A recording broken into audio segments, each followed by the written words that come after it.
تقریباً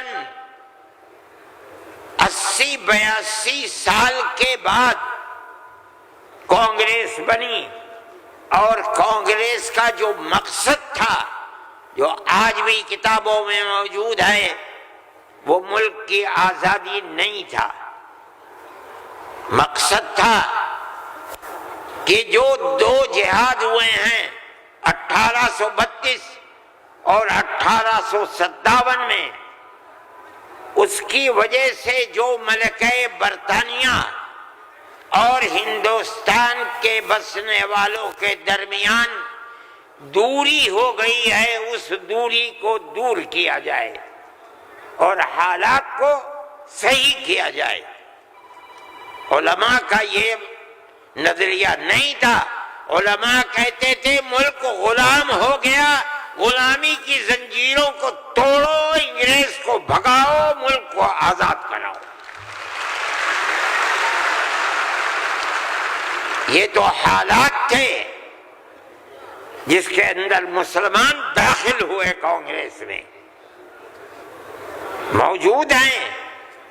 ایک شخص نے حضرت گنگوئی رحمت اللہ علیہ، جو ہمارے بزرگ ہیں، دارالعلوم کو کی بنیاد رکھنے والے ہیں،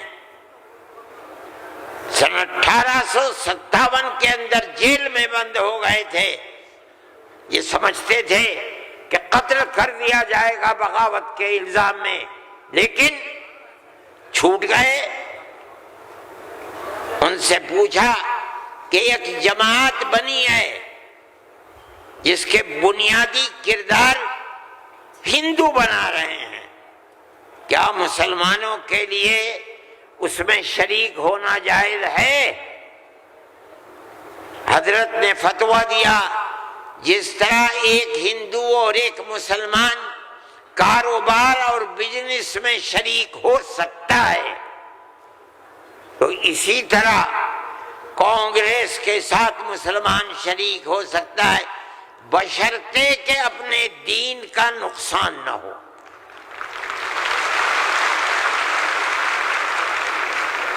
اس کا مطلب نہیں سمجھے تھے لوگ۔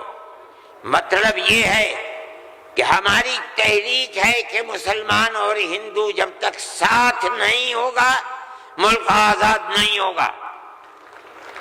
تم اس کے اندر گھسو اور اتنی طاقت پیدا کرو اپنی گھس کر کہ کانگریس کو مجبور کر دو کہ وہ اپنا نقطہ نظر بدل کر ملک کی آزادی کے لیے جد و جہد کرے۔ چنانچہ کانگریس نے اپنا نقطہ نظر بدلا، ملک کی آزادی کو اپنا نقطہ نظر بنایا، اور پھر اس کے بعد ہندو اور مسلمانوں نے شریک ہو کر ایک دوسرے کے ساتھ چل کر ملک کی آزادی کے لیے آواز اٹھائی، قربانیاں دی ہیں، اور انہی قربانیوں کے نتیجے کے اندر ملک آزاد ہوا۔ میرے بھائی، اس بات کو سمجھیے، جیسے جیسے ملک کی آزادی قریب ہوتی جاتی تھی، جمعیت علماء ہند بار بار کانگریس سے کہتی تھی کہ ہم نے تمہارا ساتھ دیا ہے، آج ہم تمہارے ساتھ کھڑے ہیں، ہمیں یہ بتاؤ کہ ملک کی آزادی کے بعد ملک کا دستور کیا رہے گا؟ کیا سیکولر دستور ہوگا یا مذہبی حکومت ہوگی؟ اگر سیکولر دستور ہوتا ہے ہم تمہارے ساتھ ہیں، اور اگر سیکولر دستور نہیں ہوتا تو ملک کی آزادی میں ہم تمہارے ساتھ نہیں ہیں۔ بار بار ہمارے پاس کانگریس ورکنگ کمیٹی کی تجاویز موجود ہیں۔ کانگریس بار بار عہد کرتی ہے کہ ملک آزاد ہوگا تو ملک کا دستور سیکولر دستور ہوگا، ہر اقلیت کو اپنے مذہب کے اوپر آزادی سے چلنے کا اختیار ہوگا۔ چنانچہ ملک آزاد ہو گیا۔ اب ملک کی آزادی کے بعد ایک طبقہ اٹھا جس نے یہ کہا کہ کھیر مل گئی ہے، اب اسے کھانے کا وقت آ گیا ہے۔ انہوں نے کہا کہ ملک کی دستور ہندو دستور بنے گا، سیکولر دستور نہیں بنے گا۔ جمعیت علماء ہی کے لوگ تھے، مولانا ابوالکلام آزاد تھے جو جمعیت علماء کی ورکنگ کمیٹی کے ممبر تھے، مولانا مدنی تھے، مفتی اعظم مفتی کفایت اللہ تھے، مولانا حفظ الرحمن سوہروی تھے، اور ان کے پیچھے لاکھوں آدمی تھے۔ انہوں نے کہا جو ہم سے وعدے کیے ہیں ان وعدوں کو پورا کرو۔ اگر ملک کی تقسیم ہوئی ہے اور مسلمانوں کو ایک حصہ دے دیا، تم نے دیا ہے دستخط ملک کی تقسیم پر، تم نے کیے ہیں، ہم نے جوتے کھائے ہیں، ہمارے گلوں کے اندر جوتوں کے ہار پڑے ہیں، مگر ہم نے ملک کی تقسیم کو منظور نہیں کیا۔ ہم سے جو وعدہ کیا تھا اس وعدے کو پورا کرو۔ جو دستور کے اندر دفعات ہیں کہ ہر اقلیت کو اپنے مذہب پر چلنے کا حق ہے، یہ دفعات جمعیت علماء کی دی ہوئی دفعات ہیں، مولانا ابوالکلام آزاد کی دی ہوئی دفعات ہیں، مولانا مدنی کی دی ہوئی دفعات ہیں، مفتی کفایت اللہ کی رکھی ہوئی دفعات ہیں، جن دفعات کی بنیاد پر ہر اقلیت ملک کے اندر ملک وہ حصہ سمجھتی ہے جو حصہ کوئی اکثریت کا فرد سمجھتا ہے۔ یہ جمعیت علماء کی تاریخ ہے۔ ہم اپنے مذہبی اعتبار سے دستور کو ہاتھ میں لے کر کہہ سکتے ہیں کہ ہمیں اپنے مذہب پر چلنا اور مذہب کو اختیار کرنے کا حق ہے، اس دستور کے اندر ہے۔ نعرہ تکبیر! میرے بھائی، نعرہ تکبیر! میرے بھائی، میرے پاس واٹس ایپ نہیں ہے، میں یہ لغو کام نہیں کرتا، نہ مجھے فرصت ملتی ہے کہ میں دیکھتا ہوں ہر وقت واٹس ایپ کو۔ مجھے آج صبح ایک صاحب نے دکھلایا کہ کل مودی جی نے، وہ بڑے آدمی ہیں، میرے ملک کے وزیر اعظم ہیں، انہوں نے تقریر کی ہے اور اس کے اندر یہ فرمایا ہے کہ وقف ہندوستان کے دستور کے اندر وقف کوئی چیز نہیں ہے۔ مجھے حیرت ہوئی کہ ایک ملک کا وزیر اعظم اور ہندوستان جیسا وزیر اعظم یہ بات کہہ رہا ہے۔ میں کہتا ہوں کہ وقف قرآن کا فیصلہ ہے، اللہ کے نبی حضرت محمد کا فیصلہ ہے، ہمارے دین کا جز ہے۔ وقف کا لفظ نہیں آیا، لیکن یہ بات آ گئی 25 اور 26 دفعات کے اندر کہ اس ملک میں ہر اقلیت کو اپنے مذہب کو پکڑنے، اپنے مذہب کو چلنے کا اختیار ہے۔ کیا مطلب یہ ہے کل کو آپ کھڑے ہو کر کہہ دیں کہ نماز کا ذکر دستور کے اندر نہیں ہے، حج کا نام دستور کے اندر نہیں ہے، زکوٰۃ کا نام دستور کے اندر نہیں ہے، رمضان کے روزوں کا نام دستور کے اندر نہیں ہے، اس لیے ہر چیز کو مٹا دیا جائے۔ یہ کیا چیز ہے؟ دستور مجموعی طور پر دستور نے کہہ دیا کہ مسلمان ایک اقلیت ہے اور ہر اقلیت کو اپنے مذہب پر چلنے کا اختیار ہے، مذہب کی ہر چیز اس ایک دفعے کے اندر آ گئی۔ وقف کا مسئلہ، اسلام کے اندر جو چیز اسلام کی ہے مذہب، وہ چیز ہے جو قرآن کے اندر ہے، ایک دوسری وہ چیز ہے جس کو ہمارے آقا حضرت محمد صلی اللہ علیہ وسلم نے فرما دیا۔ یہی دو اسلام کی بنیادیں ہیں۔ سمجھو، قرآن کی آیت ہے، چوتھے سپارے کی پہلی آیت، لن تنالوا البر حتى تنفقوا مما تحبون.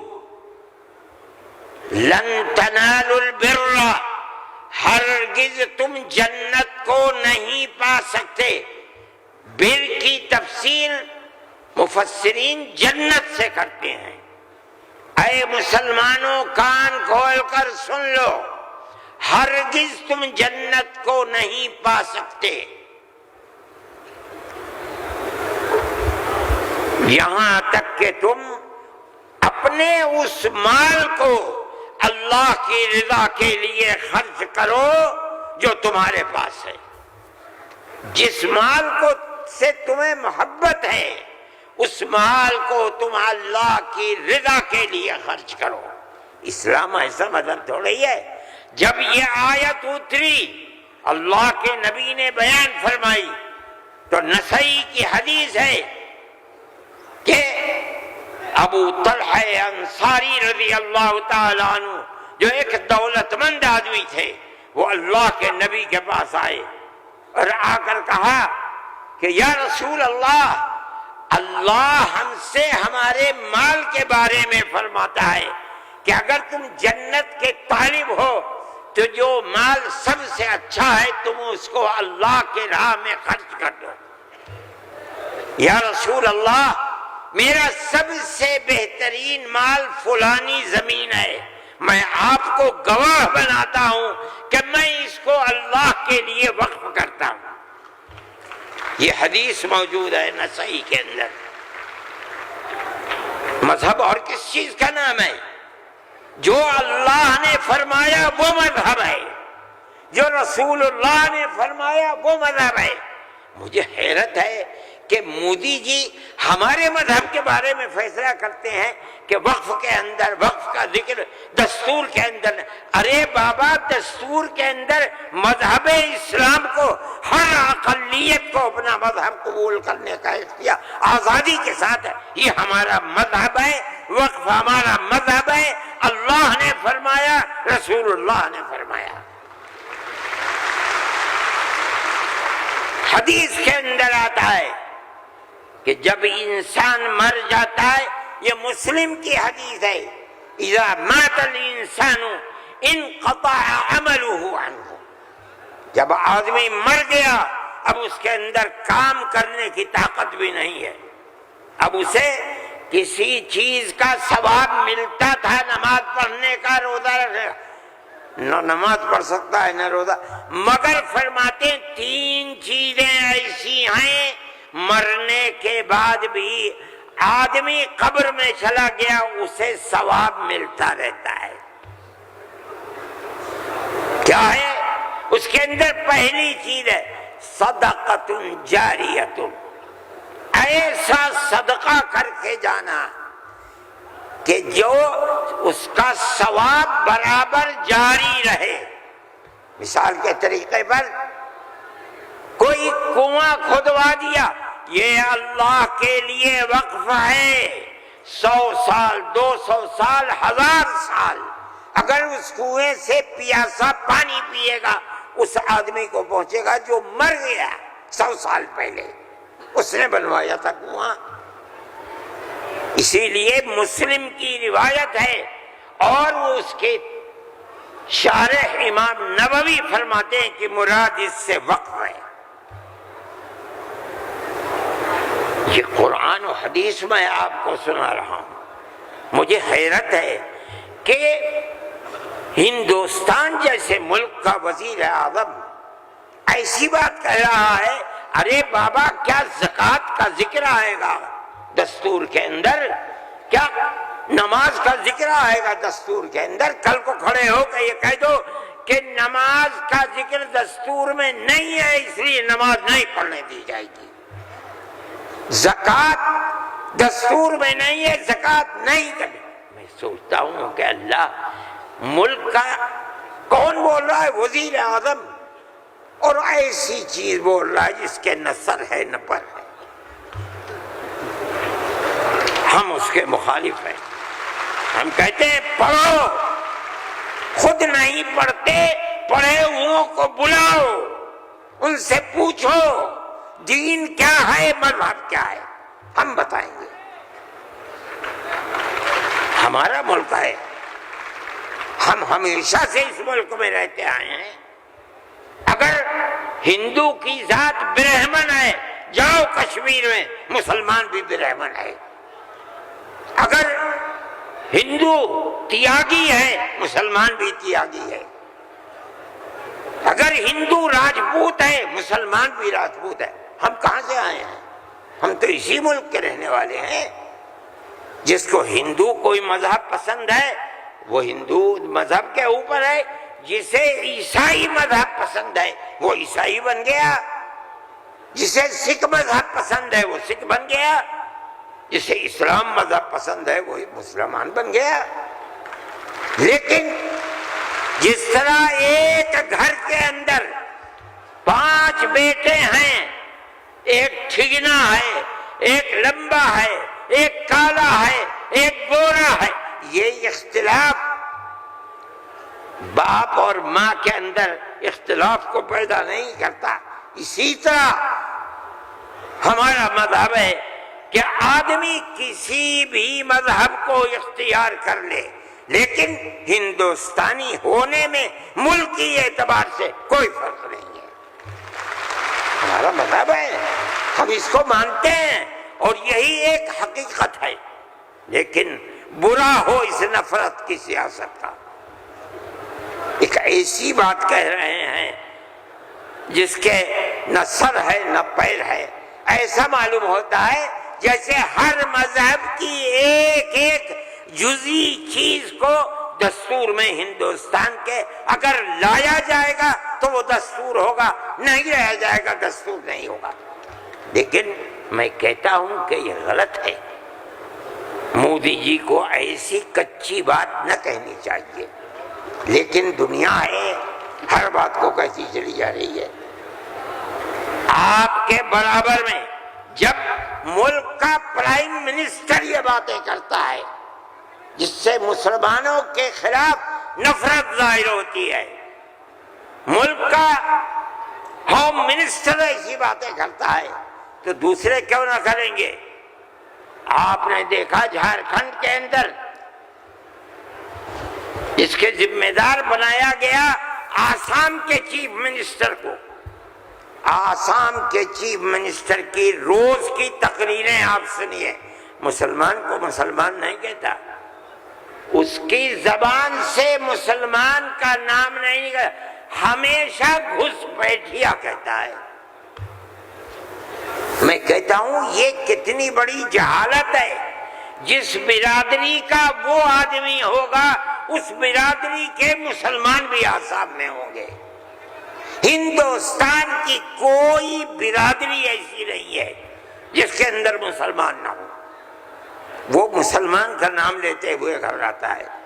مگر خدا کی قدرت ہے، جو 1 مہینہ جھارکھنڈ کے اندر رات اور دن تقریریں مسلمان کے خلاف کرتا رہا، وہاں مسلمانوں کا نام لے کر ان کے خلاف بولنے والوں کا منہ کالا ہو گیا۔